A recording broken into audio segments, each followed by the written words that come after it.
Nothing is creepier than hearing footsteps and the sound of children laughing when nobody is home. Do something with it. It's just money coming to me easily. Money coming in and needing me. Money coming in repeatedly. Money coming, it's just money coming. It's just money coming to me frequently. Money coming in to be with me. Money coming in secretly. Money coming, it's just money coming. It's just money coming to me always. Money coming in all day. Money coming in all paid. Money coming, it's just money coming. It's just money coming to me frequently. Money coming in to be with me.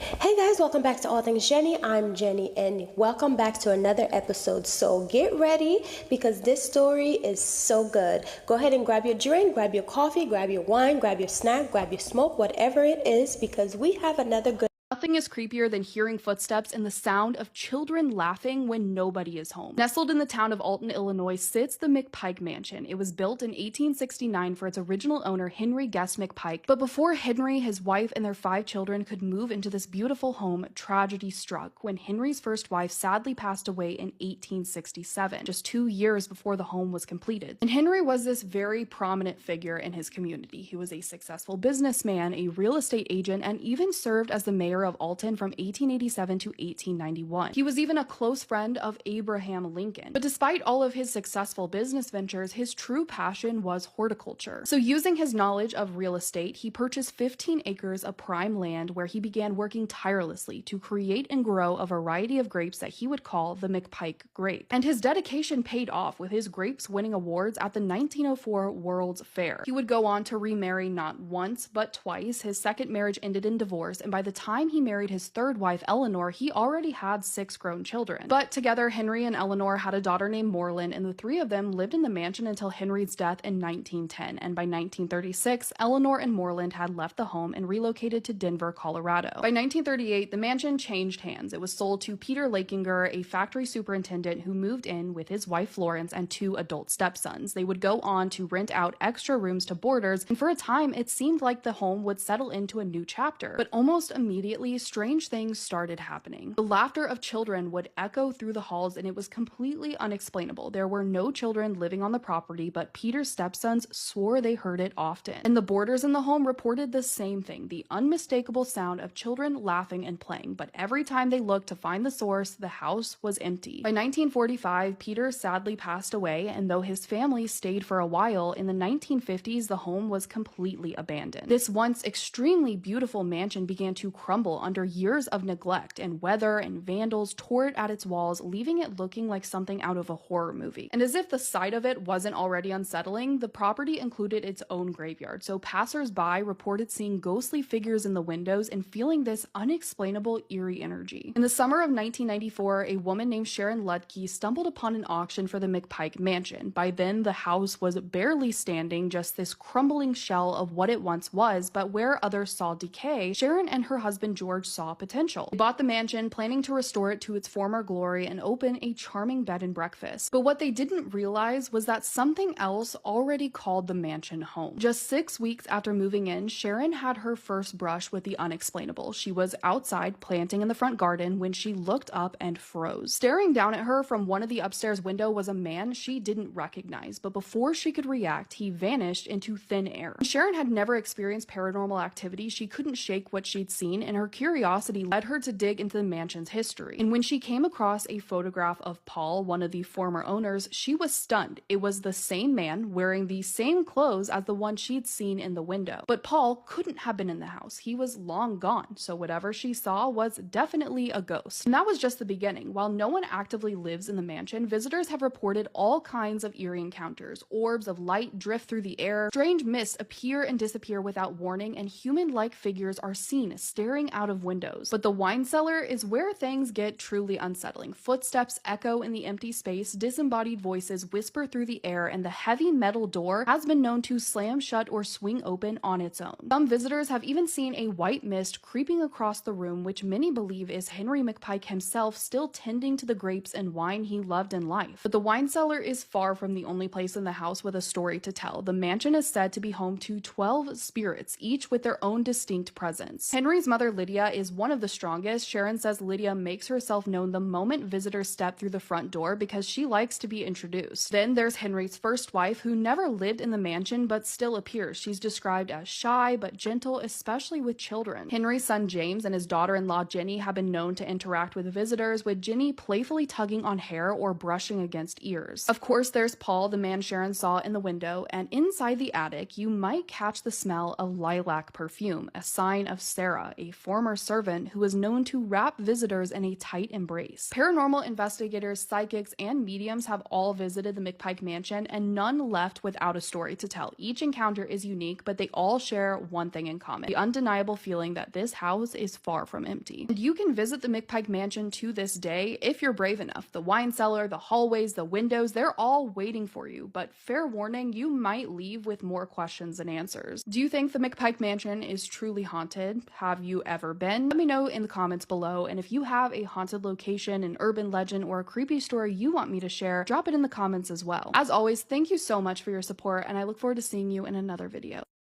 Get ready with me while I talk about a paranormal experience I had. This happened to me years ago while me and my family were on a trip. We just went up north for a little weekend trip, and this was our second time staying in this hotel. The first time I stayed in this hotel was a few years prior, and everything was normal. And everything was going all fine and dandy until the second day of our trip. For context, it was my parents, me, and my sister all staying in a standard hotel room with 2 queen beds. So it was the morning of our second day, and my dad was explaining to us that he had trouble sleeping the night before. Which is weird in itself because my dad has never had trouble falling asleep, let alone staying asleep. He said he woke up quite a few times hearing strange noises come from the walls. We just chalked it up to the people staying in the room next to us. And that was that. We had a fun day. We went fishing, out to eat, and then my mom needed to grab something from the hotel room, so we all waited for her down in the lobby. And while we were waiting for her, we were talking about this painting on the wall for some reason. This painting was completely normal. It was just hanging on the wall right above the fireplace. All of a sudden, my mom walks out of the elevator and asks us what we're talking about. And when we look back at the painting to tell her what we're talking about, something's different about it. I'm not putting any products on my chin because I'm breaking out and I don't want it to get worse. So when we look back at the painting that was perfectly fine moments before, straight above the fireplace, it was crooked. And not crooked just a little bit, it was like that. So me and my sister were freaking out, and we asked my dad how that could possibly happen. This other old couple that was sitting in the lobby had witnessed also what had happened. And they started telling us how they came to that hotel every year for a long time and how the place is haunted. And they told us how years and years before they started coming there was a couple that stayed there, and the husband got mad at the wife and pushed her out a window and she died. And ever since then, the place is haunted. And you would think that we would have left then. But we were only staying there for one more night, so we decided to leave in the morning. And everything was fine for the rest of the night, and I honestly feel like we all just kind of forgot about it. So me and my sister were sleeping in one bed, and my dad and mom were sleeping in the other. And I see my mom still sleeping there, but my dad is gone. Which is not out of the ordinary, because my dad's like any other dad at a hotel. He loves the breakfast. I proceed to get up so I can go meet him down there, making sure that I don't wake up my mom or my sister.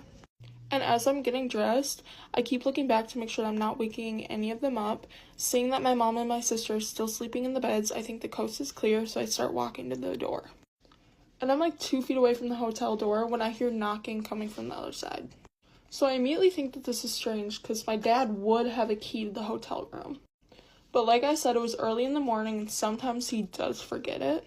So I'm just thinking it's one of those instances, so I'm walking slowly up to the door, turning around to make sure that he's not waking up my sister or my mom. Sure enough, I see them both still sleeping in the beds, so I quietly walk up to the door and look through the peephole.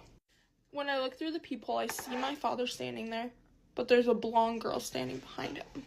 Just for context, my mom is blonde, and as I'm looking through the peephole, I can't exactly see her face. All I see is like this much, and I see the blonde hair. And I'm thinking in this moment that I'm crazy because that looks like my mom's hair. So I look back over to the bed where my mom's sleeping and she's still sleeping. I see her face because she's facing me as she's sleeping towards the door. So I ask my dad who's he with through the door, and he says, "What do you mean?" sounding confused. So at this point, I just open up the door for him and I look at the girl standing next to him, and it's my mom. I immediately feel all the blood drain out of my face, and my parents are immediately asking me what's wrong. I immediately flip around and look at the bed that my mom was sleeping in literally a minute before, and nobody's there. So of course I'm freaking out because I physically checked probably 15 times before they knocked on the door that my sister and my mom were still sleeping. My sister was still in her bed, but my mom wasn't there. And my parents, seeing how freaked out I was, we immediately woke up my sister and we packed our stuff and we left, leaving the hotel early. And to this day, we have never been back and we are never going to go back. And that's my paranormal story. Thank you guys for all watching and have a good rest of your day. I love that. Story time. So somebody from the Virgin Islands submitted this story. This one is a binding spell gone wrong. Now, if you don't know what a binding spell is, it is very different from a love spell. A love spell is supposed to basically make that person who already has love for you fall deeper in love with you. However, a binding spell is what keeps two people stuck together. So this girl, we'll call her Barbara, she met this man at this bar. She said upon this man walking up to her, he was her typical type. So without even knowing anything about this man, she was willing to risk it all already. So this beautiful man approaches her at the bar and they get into a conversation. So they get to know each other and they realize that they both actually have a lot in common. So Barbara starts asking him questions like, what do you do for a living? And she finds out that he is a CEO at a company. So at this point, she's intrigued. She's like, you fine and you a CEO? Where do you work? He pulls out his business card. He gives it to Barbara. Barbara's looking at it like, what the fuck? And when she's looking at that business card, come to find out, this dude is official. This guy is talking about all the people he partnered with, from big companies to companies that you haven't heard of. So this guy is working all over the country, all over the world, not just this country, not just this island. Apparently, he has dual citizenship in Virgin Islands and in Europe. So he does this, he travels, and he got the money. So she's like, okay, well, to make conversation, what car do you drive? And he's like, the most expensive car in the parking lot. So he buys her a drink or two and they're talking, chatting it up, night is coming to an end. Mr. Man wanted Barbara to go back home with him, and Barbara, being impressed by him and his pockets, let's be for real, was more than eager to go sleep with that man. So she does. And FYI, if you're under 18, just scroll out now. Because she said that dirt was bomb. She said she ain't never experienced no Pinot Noir like this. And then on top of that, the brain, if you picking up what I'm putting down, was immaculate. So you tell me you meet a fine-ass man that you're totally attracted to. He got money for days, and he got the good going on. Barbara was like, oh yeah, this man mine. So over the course of the next couple of weeks, Barbara and this man continued to see each other. A month into their relationship, he goes to the bathroom and Barbara's on the bed and he leaves his phone unlocked. So Barbara goes through the phone. He finds out not only does this dude have a whole wife, but he also has a list of bitches that he's talking to. It's like he got them on rotation. But Barbara was puzzled because like over the past few weeks or this month, they've been hanging out pretty often. So how does he have time to entertain all these people? And y'all, why as she looking through the phone starts to ring? And who calling? Guess what? Not the wife, but one of his girls. So Barbara pick up and this girl is claiming to be homeboy's girlfriend. And Barbara's like, I'm sorry that you seem to be confused. The boy is mine. Thank you. But she's like, I don't know what you're talking about. I'm his girlfriend. We're together right now, so you should stop calling this number ASAP. No, Rocky. So he comes out the bathroom. She confronts him, and he's like, don't worry about it. Like, I was really gonna break shit off with all these people because you're the one for me. And Barbara said whether he was lying or telling the truth, it didn't matter because she had already decided her spot. And her spot was to be his wife. So she decided that, she wanted him to herself. So what did she do? She said, okay, well, a love spell is not gonna stop him from cheating on me. So what I need is a binding spell. This is a very valuable man. So every time he goes out and does whatever the fuck he's doing, I need him to always know his way back home. So she does this whole thing. The man had locks. While he's sleeping, she cuts off a piece of his locks, cuts her lock, and sews her lock onto his hair while he was asleep. She says this lock is like way in the back of his head, like you wouldn't even be able to tell. And she took his lock, and you guessed it, sewed it in with her hair. And she said when they were doing it to seal the deal, she always suggested something to him subconsciously. Because you don't have to talk to communicate when you're getting intimate.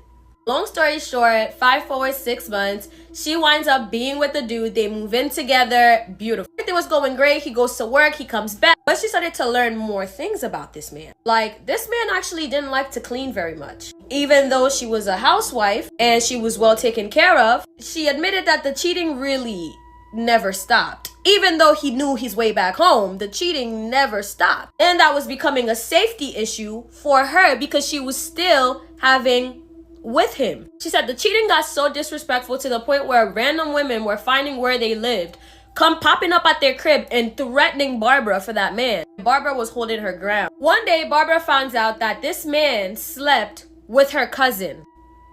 Like, you really have no respect for me. And because she was a stay-at-home wife, when this man would come back from work and he was frustrated and angry or say Barbara didn't cook, guess what? To find out, this was an angry man. And also, Barbara's now finding out that he didn't like to take no for an answer. So when it came to things like sex, when she didn't want to do it, trigger warning, she would always wind up doing it anyway. It got to a point where Barbara said, even for me, I've had enough. She managed to save a lot of money and take a lot of his money as well, and she created an escape plan and she was gonna escape. Day comes and Barbara successfully escaped. Except Barbara would continue to be stalked and taunted by this man till this day. She said she had went to the police. She said she relocated, moved to America. This man followed her to America. She said she doesn't even know how he finds her every single time, but he does. In America, she set out a restraining order against him. Even though she's cut that lock that had his hair on her head off, the problem did not cease. This man is stuck. It doesn't matter. This man would always wind up at her front door at any point. At least he knows where home is. Thank you guys so much for watching this video. If you are looking forward to more spooky stories like this, mermaid encounters, voodoo stories, you better go ahead and leave me a follow on TikTok. And once you're done, you better make sure you head over to my YouTube channel. My name on YouTube is Rebecca's Journey. You can look that up, or you can go where it says Instagram on top of my page. Click that. Both my Instagram link and my YouTube link will pop up. And while you're there, make sure you follow me on Instagram so I know that it's real. Duh. And as far as my abducted humans go, I love you guys so much. Thank you for tuning in every single time. And even when I don't pop up on y'all For You page, y'all make a way to find me. I love you guys. I appreciate you guys. The love is so deep. I just got DoorDash from Applebee's, and this was $22 for this little tiny piece of steak. I'm sorry. This portion could feed my toddler. What the fuck? Look at the potatoes. It's like... Anyways, we got some French onion soup. We got some spinach artichoke dip. The bourbon sirloin steak. And apparently... one single mashed potato, probably this size of a potato, boiled and mashed. One. And then I got a Shirley Temple, but this is what I really wanted, so I guess.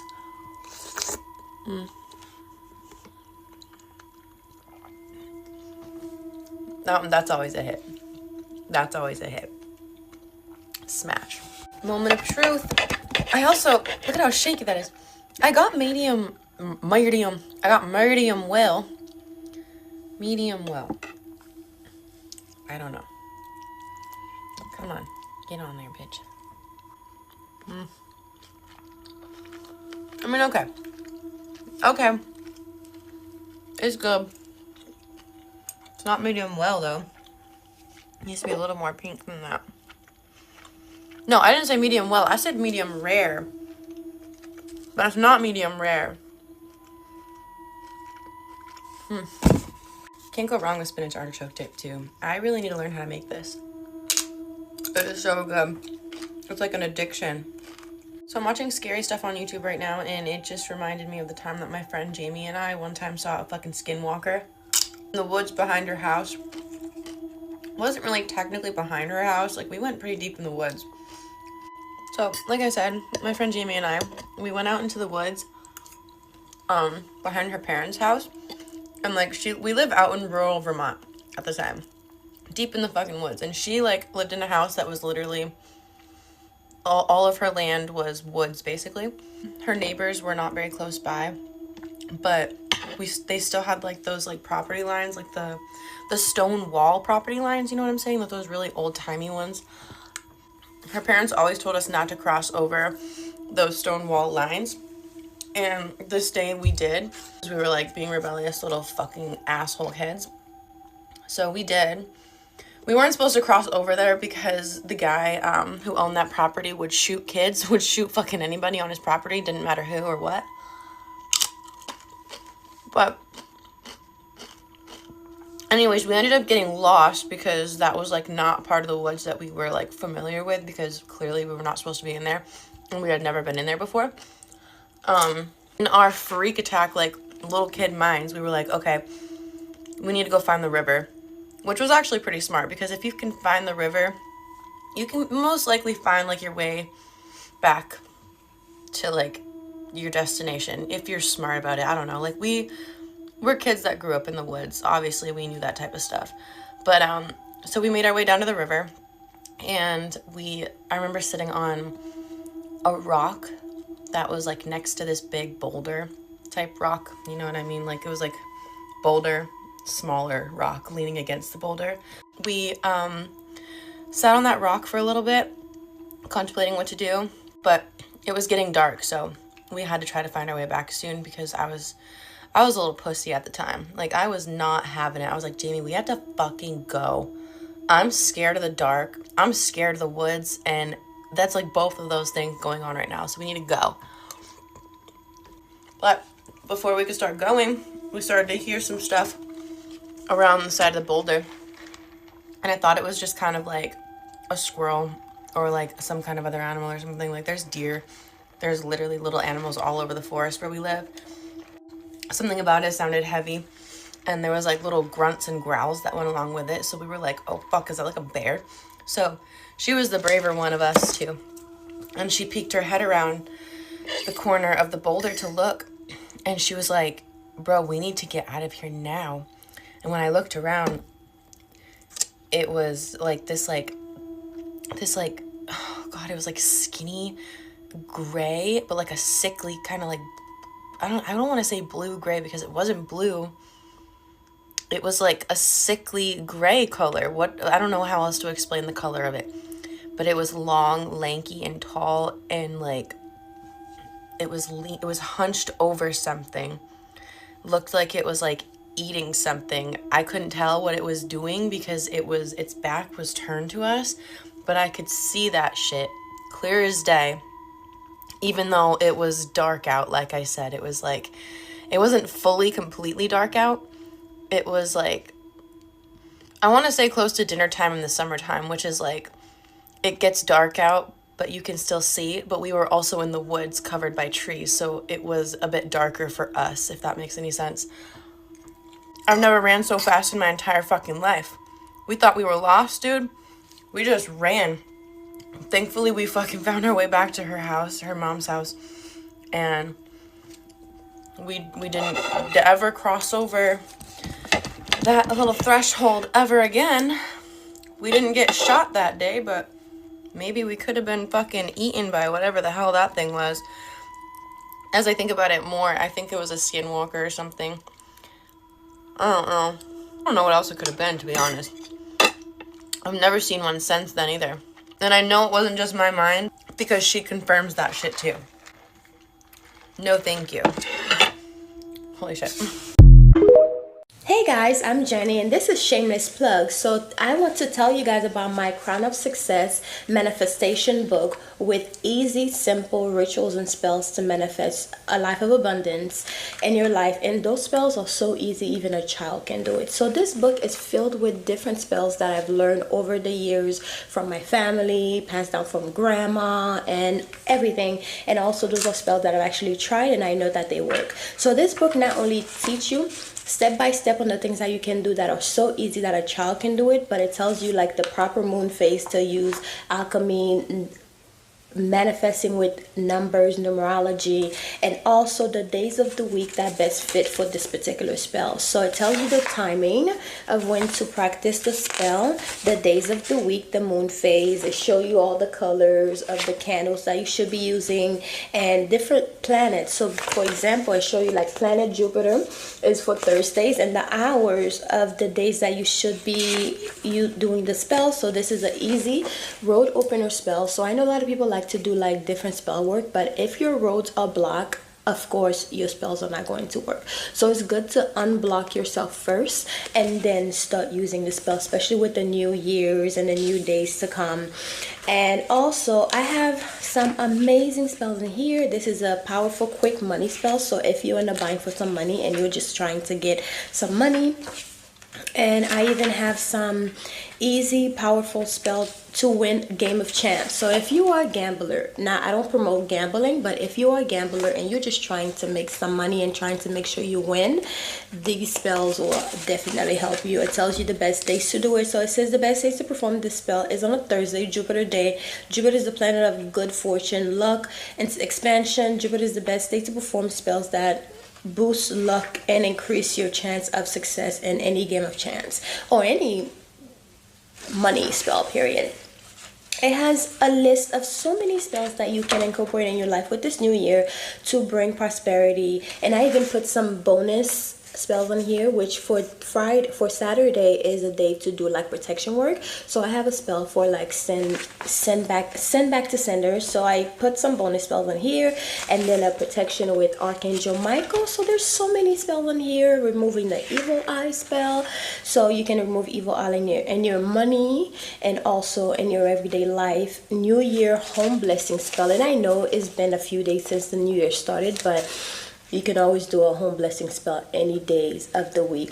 As long as you need it, you could do it. So anyways, guys, this is my book. It's called Crown of Success by Jenny, and it's available on Amazon, the ebook and also the physical copying. So please grab a copy if you're interested in supporting this channel. This is a way to support the channel and to support me as well for putting out, you know, content every day for you guys to enjoy. So I hope you guys enjoyed this book, and I hope you go and grab your copy, whether it's the ebook or the physical copy.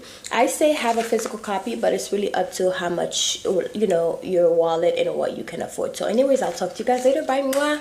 This is a shameless plug, so just check out my channel, okay? Love you guys. Mwah.